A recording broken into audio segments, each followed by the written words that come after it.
Toshkent, men bu joyni topdim dedi-yu. Menda bitta qiziq voqea bo'ldi. Men shu yerdan shundoq keldim-da, o'ngga qayildim. Nima deysiz? Eshitdinglarmi? Nima deganlarini? Streshni uradi dedilar. Znak bormi, yo'qmi deb keldim. Mana bu znakka qaranglar. Mayli, men pulini to'ladim, lekin boshqa imkoniyati yo'q odam bunaqa vaziyatda qanaqa bo'ladi? To'riga kelyapti. Palasani bosgani uchun yozish kerak emasmi? Agar mana shu palasani bosmasdan turib bunaqasiga ketsa streshni emasmi? Mana kamerani qo'ygan odamlar ozgina soqqani ham insof bilan qilinglar. Palasani chizgansizlar, okey, хорошо. Ne oxirigacha chizmagansizlar palasani? O'tdan antlarda yo'q palasi. Nimaga unaqa? Faqat masjidga chizgansizlar palasani. Unaqa emas, bo'linglar. Chestni bo'linglar, u noto'g'ri narsa u.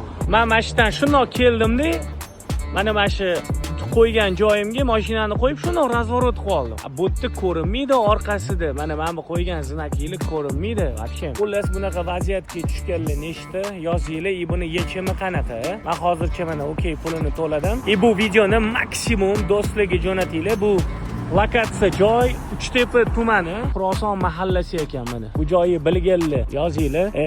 Mana kamerani turishini qaranglar. Assalomu alaykum. To'rtdan chapga yurganmisiz hech? Narushenda bo'lib tushganman, okey. Mana xolisona fikringiz. To'g'riga qaraganda o'ndagi znak daraxt to'sib turibdimi yo'qmi? To'sib turibdi, okey. O'sha o'ngi degani ko'rinmayapti, to'g'rimi?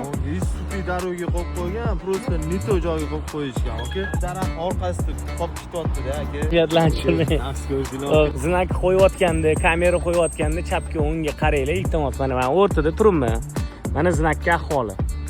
Mana maksimum yaqinlashtirganda o'ngi znak ko'rinmayapti. Endi buni to'g'rilash kerak. Hammaga omad.